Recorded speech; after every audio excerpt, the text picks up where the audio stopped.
Joseph fell on his father's face, wept on him, and kissed him. Joseph commanded his servants, the physicians, to embalm his father, and the physicians embalmed Israel. 40 days were fulfilled for him, for that is how many days it takes to embalm. The Egyptians wept for him for 70 days. When the days of weeping for him were past, Joseph spoke to the house of Pharaoh, saying, If I have now found favor in your eyes, please speak in the ears of Pharaoh, saying, My father made me swear, saying, Behold, I am dying. Bury me in my grave which I have dug for myself in the land of Canaan.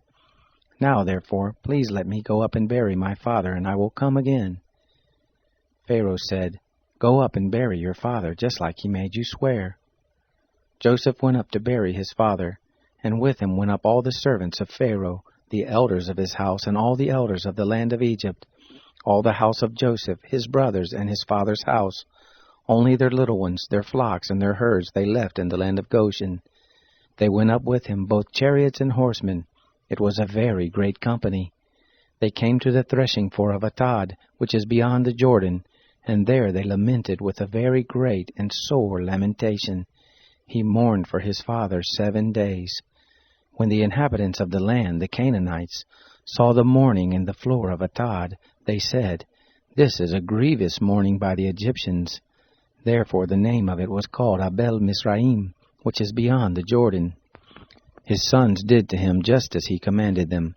For his sons carried him into the land of Canaan, and buried him in the cave of the field of Machpelah, which Abraham bought with the field, for a possession of a burying place, from Ephron the Hittite, before Mamre.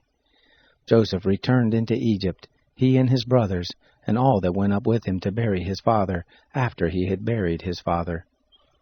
When Joseph's brothers saw that their father was dead, they said, It may be that Joseph will hate us, and will fully pay us back for all of the evil which we did to him. They sent a message to Joseph, saying, Your father commanded before he died, saying, So you shall tell Joseph, Please now forgive the disobedience of your brothers and their sin, because they did evil to you.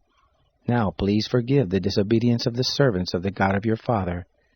Joseph wept when they spoke to him. His brothers also went and fell down before his face, and they said, Behold, we are your servants. Joseph said to them, Don't be afraid, for am I in the place of God?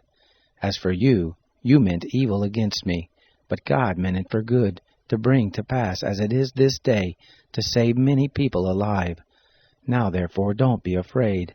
I will nourish you and your little ones. He comforted them and spoke kindly to them. Joseph lived in Egypt, he and his father's house. Joseph lived 110 years. Joseph saw Ephraim's children to the 3rd generation. The children also of Machir, the son of Manasseh, were born on Joseph's knees.